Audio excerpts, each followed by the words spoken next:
saya dah masukkan ya. Baik, saya notakan di situ sambungan yang terakhirlah daripada babul wudu. Itulah tempat yang digalakkan berwudu. Dalam istilah Arabnya atau dalam buku-buku fiqhnya disebut sebagai al-mawadi' al-mustahabbah lil wudu. Tempat-tempat yang digalakkan berwudu. Apa maksud tempat-tempat digalakkan berwudu ni? Ialah maksudnya keadaan di mana kita amat-amat digalakkan dan disunahkan berwudu pada waktu itu. Dek kerana ada hadis-hadis Nabi SAW yang menyatakan Nabi berwudu ketika itu, ataupun Nabi menggalakkan dalam sunnah kata-katanya supaya kita berwudu pada tempat yang berkenaan. Ada beberapa tempat lah secara khusus lah ni, walaupun secara umumnya kita digalakkan berwudu setiap masa secara umumnya.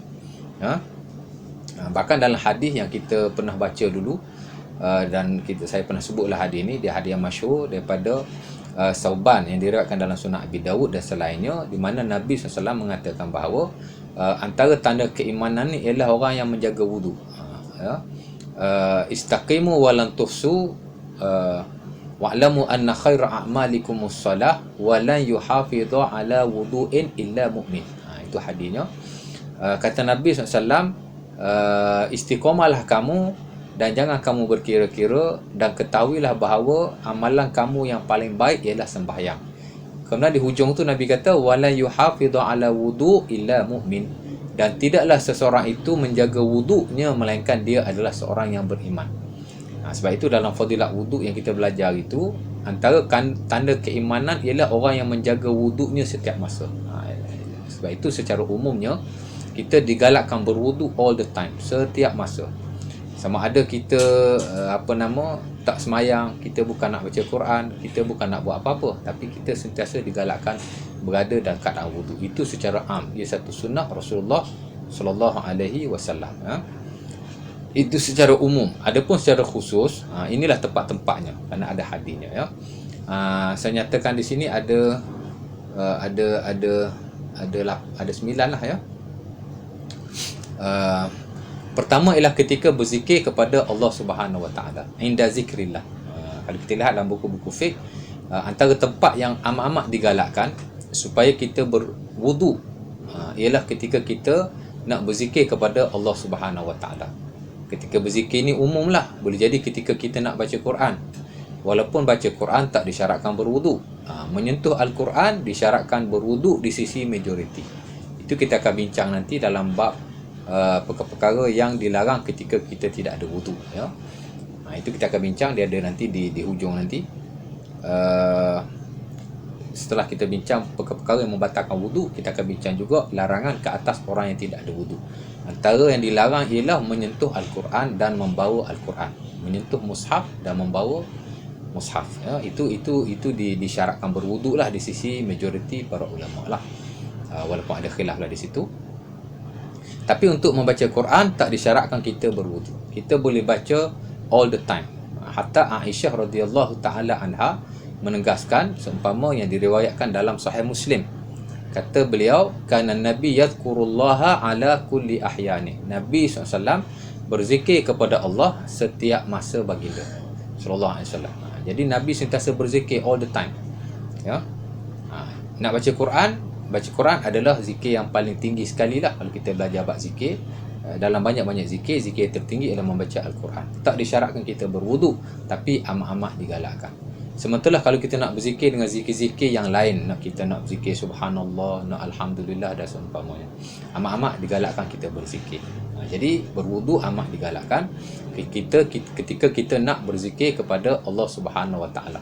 Zikir di sini maksudnya zikir-zikir yang khusus lah, seperti membaca Quran, nak bertasbih, nak bertahmid, nak berselawat atau seumpamanya. Adapun zikir-zikir yang bersifat umum itu lain, sebab sebenarnya setiap benda baik kita buat ni semua zikir kalau nak diikutkan.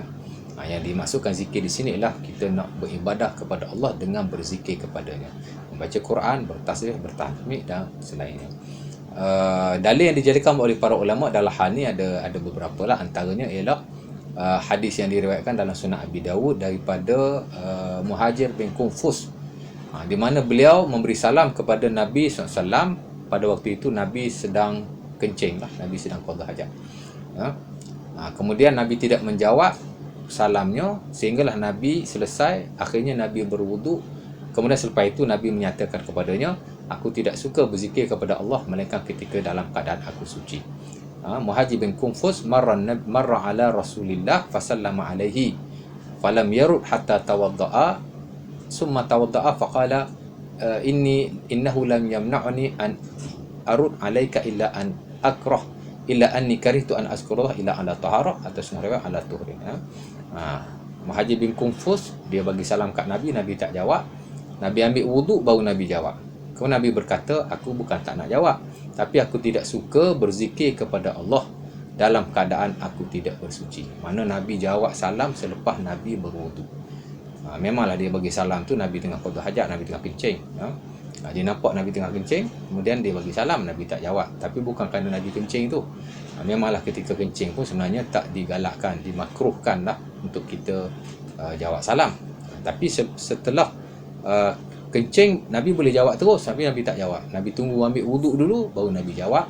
Dan Nabi menyatakan sebab dan alasan kenapa Nabi tak jawab. Nabi kata, aku tak suka berzikir kepada Allah melainkan dalam keadaan aku bersuci.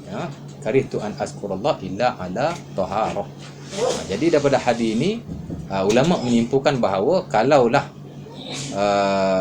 menjawab salam Nabi tak suka, apatah lagi ketika hal-hal yang lain. Sebab jawab salam pun dianggap sebagai zikir.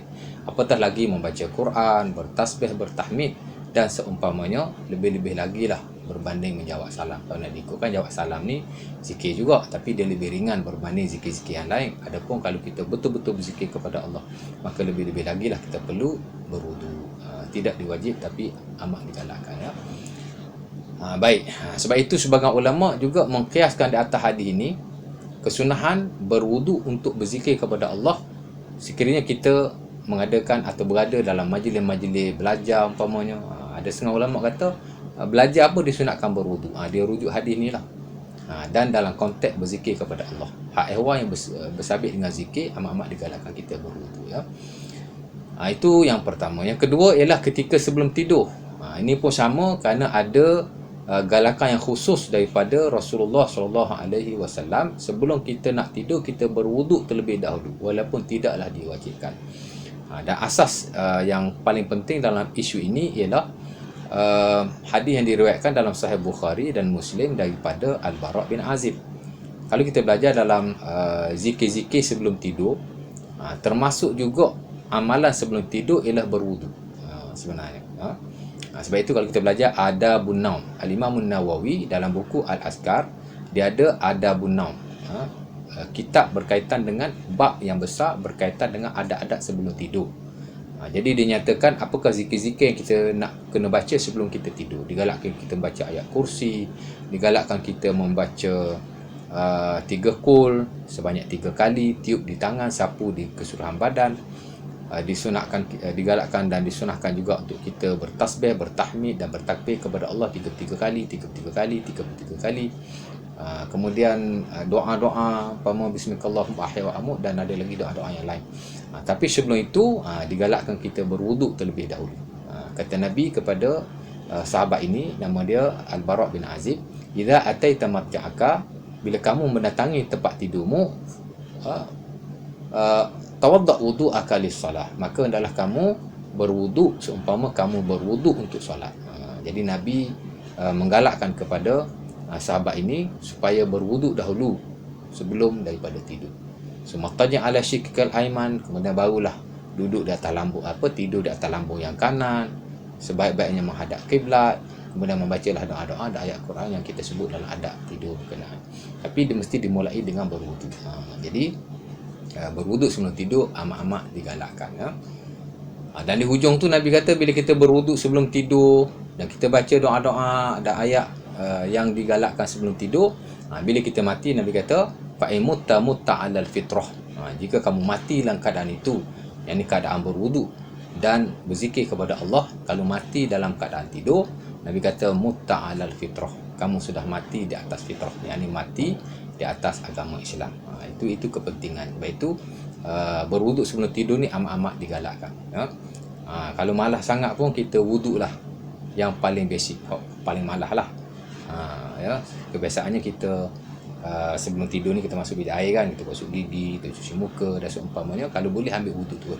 Dan alhamdulillah saya sejak daripada dulu tak pernah tinggal berwuduk sebelum tidur. Kadang-kadang sebelum tidur ni kita semayang dulu 2 rakaat.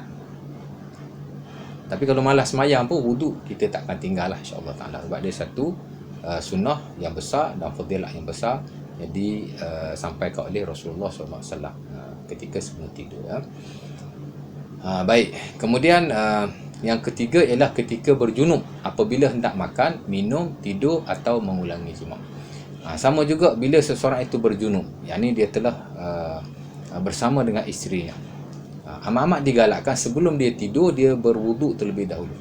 Sementara kalau dia nak makan, dia nak minum ataupun dia nak mengulangi jima' pada malam yang sama, amat-amat digalakkan dia berwuduk terlebih dahulu walaupun dia tidak mandi. Ya. Sebab kalau kita lihat Rasulullah SAW pun dalam hal ni dia ada contoh yang pelbagai lah. Kata Aisyah dalam Sunan Abi Dawud, Nabi SAW ada kalanya setelah berjunub baginda tidak menyentuh air walau sedikit pun. Mana baginda terus tidur. Baginda tidak mandi wajib, baginda tidak berwuduk dan baginda tidak membasuh kemaluannya, terus tidur. Ada riwayat baginda hanya membasuh kemaluannya. Ada riwayat baginda berwuduk sahaja. Dan ada juga riwayat Nabi mandi setiap kali berjunub dengan isterinya. Jadi ada kepelbagaian perbuatan Rasulullah SAW dalam hal ini. Menunjukkan bahawa kesemuanya adalah harus, tapi yang paling afdal ialah kita mandi terus. Itu yang paling afdal. Tapi kalau kita tak mandi pun, sebab memang sukarlah nak mandi malam ni kan, kita boleh sekadar berwuduk sahaja. Setelah membasuh kemaluan, kita berwuduk sahaja, kemudian baru kita tidur ya. Sementara kalau kita nak makan dan seumpamanya. Kerana Aisyah radhiyallahu taala anha dalam Sahih Muslim menyatakan, kana Nabi idza kana junuban fa arada an ya'kul aw yanam tawadda wudu'ahu lis-salah.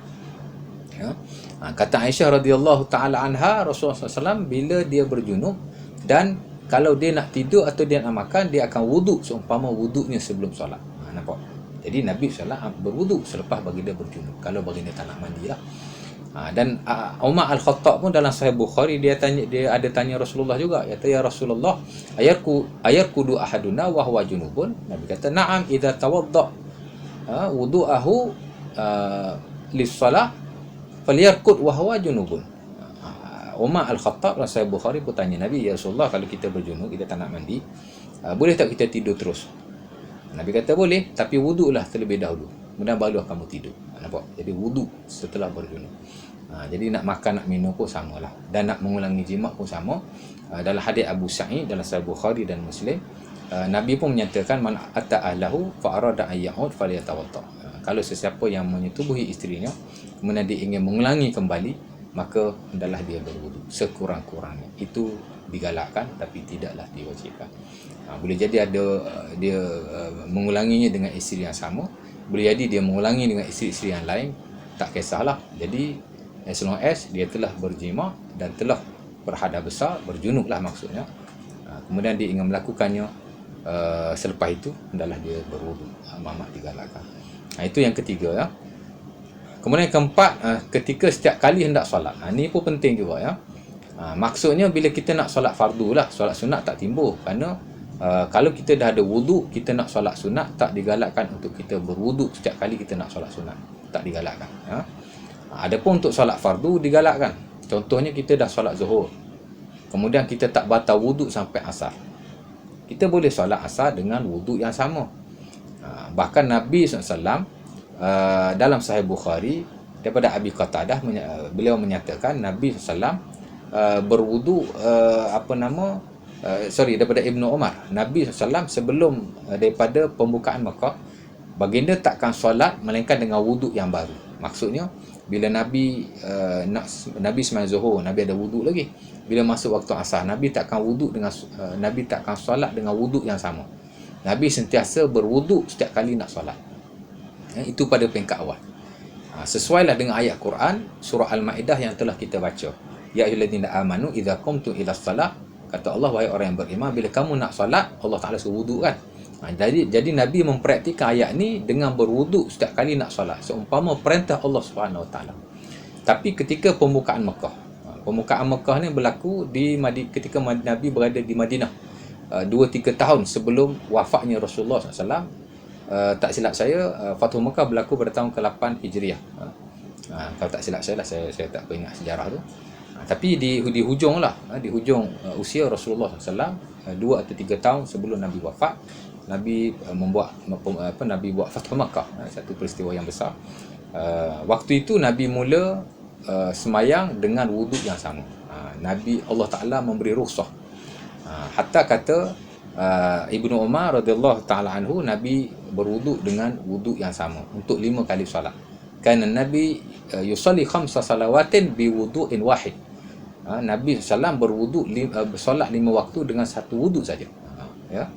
Jadi pada waktu itu mana satu keringanan lah untuk kita solat. Tapi amat-amat digalakkan untuk kita berwuduk setiap kali nak solat walaupun dah ada wuduk.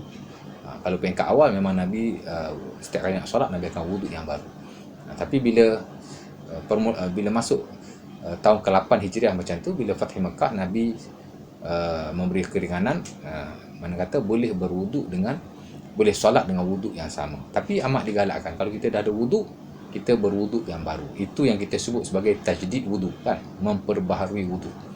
Taklah wajib, tapi amat-amat digalakkan. Kita dah sembahyang Zuhur, kita ada wuduk. Asar pun kita ada wuduk lagi, tak batal. Kita boleh solat dengan wuduk yang sama, tapi amat-amat digalakkan kita berwuduk dengan wuduk yang baru. Dan Buraidah, sahabat Nabi SAW, dalam hadis Bukhari, dia menyatakan kana Nabi yatawadda li kulli salat. Nabi SAW berwuduk setiap kali nak solat. Maksudnya tidaklah wajib.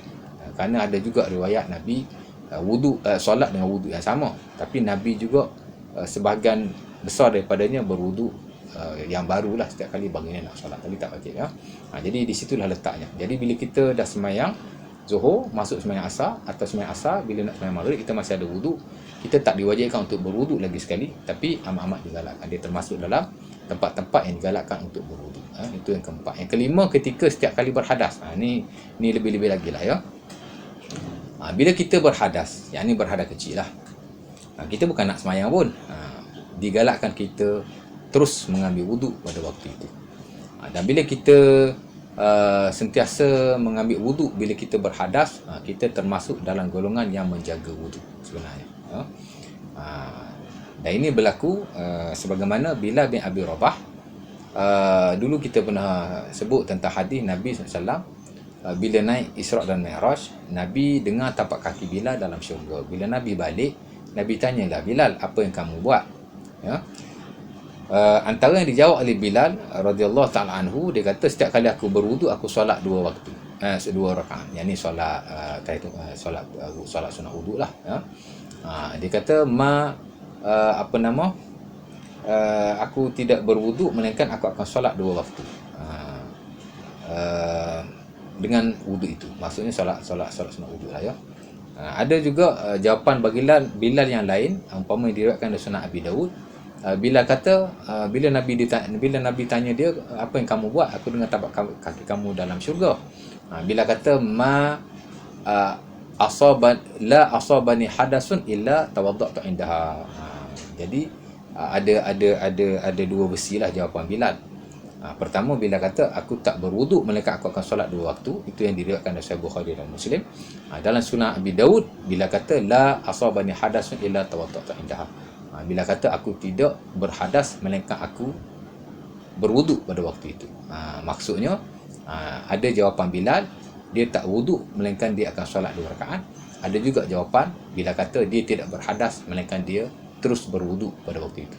Maksudnya Bilal sentiasa menjaga wuduknya, dan juga setiap kali dia berwuduk dia akan solat. Itulah maksudnya. Jadi dua-dua ni Bilal buat. Cuma riwayat Bukhari Muslim dikata semayang sunat wuduk, dan Sunan Abi Daud dikata dia sentiasa berwuduk bila dia berhadas. Jadi dua-dua tu Bilal buat. Maksudnya Bilal ni Nabi dengar tapak kaki dia dalam syurga dengan sebab dia sentiasa solat sunat wuduk, dan of course lah dia sentiasa berwuduk, terutama bila dia berhadas. Jadi kita pun sama. Jadi jangan kita hanya berwuduk bila nak solat. Alhamdulillah, bila kita praktik benda ni, kita termasuk di kalangan orang-orang yang menjaga wuduk lah, ya. Kita termasuk di kalangan orang-orang yang mutatahhirin. Kan lepas kita berwuduk, kita baca doa, kan, Allahumma ja'alni minat tawabin wa ja'alni minal mutatahhirin. Ya Allah, jadikanlah aku orang yang sentiasa bertaubat, dan jadikanlah aku orang yang menjaga taharah. Wa ja'alni minal mutatahhirin. Jadi kalau aku orang yang sentiasa bersuci, yang ni orang yang sentiasa menjaga tahapannya. Jadi itu penting. Jadi kita jangan hanya berwuduk ketika kita nak solat saja. Kalau boleh kita berwuduk all the time. Terutama setiap kali kita berhadas. Dan kalau boleh kita sebelum semayang tu kita dah ada wuduk lah. Mungkin kita nak semayang zuhur pukul 1.30. Pukul 12 kita dah berhadas, kita dah berwuduk terlebih dahulu. Itu lebih baik. Baik. Jadi kita cubalah sebaik mungkin untuk sentiasa berada dalam keadaan wuduk. Saya sendiri pun cubalah jaga benda ni. Jaga supaya kita dalam keadaan berwuduk setiap masa. Baik, kemudian yang keenam, ketiga sebelum mandi wajib. Sama juga. Nanti kita akan belajar dalam babul ghusli, bab mandi. Di mana bila kita belajar bab mandi, kita belajar syarat sah mandi, kita belajar rukun mandi, dan kita akan belajar juga sunat-sunat mandi, sunanil wudu. The preferable things, benda-benda yang digalakkan ketika kita nak mandi wajib. Memanglah asal kita mandi saja okey lah, rata air ke seluruh badan. Itu saja yang disyaratkan untuk kita mandi wajib, airnya mutlak, kemudian kita mandi seluruh badan. Tapi ada adab ketika kita mandi. Ada 10 sebenarnya perkara yang digalakkan ketika kita mandi. Salah satunya ialah berwuduk sebelum mandi. Mana sebelum kita mandi, kita wuduk terlebih dahulu. Sebab kalau kita lihat hadis-hadis Nabi SAW yang diriwayatkan daripada sahabat-sahabat baginda, daripada isteri baginda seperti Aisyah, seperti Maimunah, mereka meriwayatkan kerana Nabi idza iktasala minal janabah bada'a faghasala yadayhi summa yufriq bi yaminihi ala shimalihi summa ghasala farjahu summa tawadda wudu'ahu lis-salah. Kalau kita lihat dalam banyak-banyak hadis tentang mandi wajib, isteri Nabi menyatakan Nabi bila nak mandi wajib, Nabi akan membasuh tangannya, Nabi akan membasuh kemaluannya, kemudian Nabi akan berwuduk seumpama berwuduknya nak solat. Nampak? Jadi sebab itu amat digalakkan sebelum kita nak mandi wajib, kita berwuduk terlebih dahulu. Dan kita cuba amalkan lah ya. Baik, kemudian seterusnya ketika memikul mayat ke kuburan, juga digalakkan kita berwuduk ya. Ini kita akan belajar dalam adab dalam kitabul janazah. Dalam bab jenazah nanti, ujung lah, tak tahu bila kan. InsyaAllah sampai, kita akan bincang tentang dia panggil dalam bab mandi mayat tu, kita akan bincang tentang mula-mula sekali tentang hak awak mati, kemudian kita akan masuk tentang kapan, kemudian kita akan masuk tentang mandi, sebelum kita nak bincang tentang perkebumian dan hal-hal yang bersabit dengan selepas perkebumian. Kita bincang tentang mandi tu kan, di situ kita akan bincang tentang perkara yang digalakkan ke atas orang yang memandikan mayat, dan sama juga ke atas orang yang memikul mayat. Sama ada memikul mayat dalam urusan-urusan semasa nak mandi atau seumpamanya, sementara bila nak pikul mayat pergi ke tanah kekuburan. Jadi orang yang melakukan hal yang seumpama ini, dia menguruskan mayat tapi tidaklah dia memandikan mayat, dia ada pikul mayat, maka amat-amat digalakkan dia mandi, dia wudu. Kalau orang tu memandikan mayat, dia digalakkan mandi. Tapi kalau orang tu dia tak memandikan mayat, tapi dia ada memikul mayat, maka amat-amat digalakkan dia berwudu, tapi tidaklah mandi ya. Kerana ada hadisnya, umpama dalam sunan dalam sunan At-Tirmizi ya, daripada Abi Hurairah, kata Nabi sallallahu alaihi wasallam, man ghassala maitan falyaghtasil wa man hamalahu falyatawadda. Siapa yang memandikan mayat, maka hendaklah dia mandi. Siapa yang tidak memandikan, hanya memikul mayat, maka hendaklah dia berwudu ya. Walaupun dalam isu ni ada khilaf sebenarnya. Sebagai ulama tak melihat kesunahannya, dan sebagai ulama melihat kesunahannya. Bergantung kepada hadis itulah. Hadis itu ada yang kata sahih, ada yang tidak sahih.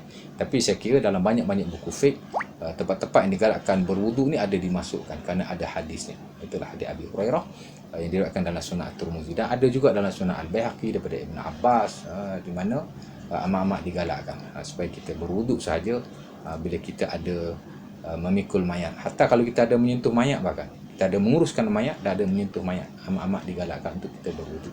Ada juga ulama kata sekadar basuh tangan saja, tapi dia tidak wajib lah, sebab mayat ni dia bukan najis ya. Tapi dia satu dipanggil sarana lah daripada Rasulullah SAW ya.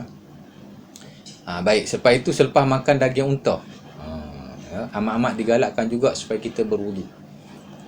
Bagi mereka yang melihat makan daging unta ni tidak membatalkan wudu. Sebab kita akan bincang nanti selepas sapuan di atas khuf, kita bincang tentang perkara yang membatalkan wudu. Sebenarnya sebahagian besar juga ulama kata bila makan daging unta maka wuduknya menjadi batal. Tapi sebahagian ulama dia kata tak batal, macam standard mazhab Syafi'i makan daging unta tak batal. Walau bagaimanapun mereka menggalakkan supaya berwuduk sahaja. Berwuduk juga walaupun tidak membatalkan, ya. Ulama kita umpama Imam Nawawi dia kata batal. Siapa-siapa yang makan daging unta batal wuduknya. Tapi majoriti ulama Syafi'i kata tak batal. Dia hanya menggalakkan wuduk sahaja. Sebab Nabi SAW pernah ditanya dalam hadis yang diriwayatkan dalam Sahih Bukhari dan Muslim daripada Zaid bin Arqam dan juga Al-Bara' bin Azib. Jadi sahabat ni dia tanya Nabi, ya Rasulullah, atatawadda' min luhumil ibil? Ya Rasulullah, atatawadda' min luhubil ghanam? Nabi kata, na'am, in syi'ta tawadda' wa in syi'ta la tatawadda'. Kemudian Nabi ditanya lagi, atatawadda' min luhumil ibil? Nabi kata, na'am, tawadda' min luhumil ibil. Jadi sahabat kata, Nabi ditanya, ya Rasulullah, kalau kita makan daging kambing nak wuduk tak? Nabi kata, kalau kamu nak wuduk, wuduk lah. Kalau tak nak wuduk, tak payah. Kemudian Nabi ditanya lagi, kalau makan daging unta macam mana? Nabi kata, kalau makan daging unta, Nabi kata kena wuduk. Jadi orang yang melihat wajib wuduk, jadi dia kata batal wuduk, maka wajib. Bagi orang kata tak batal wuduk, dia menggalakkan sahaja. Jadi siapa-siapa yang makan daging unta, kita berpegang tak batal, maka kita berwuduk amat digalakkan, tapi tak wajib. Dan sama juga yang akhir sekali, selepas makan daging yang terkena api, seperti daging-daging panggang, tak kisahlah daging apa pun, asalkan dia panggil apa, mubasyaratun nar, mana dia memang kena api lah. Kalau kita masak dalam periuk, kena api juga, tapi dia tak dipanggil sebagai istilah dia masatin nar, mana api tu kena dia. Seperti yang dibakar, disalai, dipanggang atau seumpamanya, juga digalakkan supaya kita berwuduk, tapi tidak wajib. Kerana kalau kita lihat Nabi SAW pada peringkat awal menyuruh berwuduk jika makan makanan yang terkena api. Ambil kambing bakar, salai atau seumpamanya, kena api lah, panggang lah. Jadi Nabi suruh wuduk. Sebab hadis Aisyah yang diriwayatkan dalam Sahih Muslim, Nabi kata tawadda'u mimma massatin nar.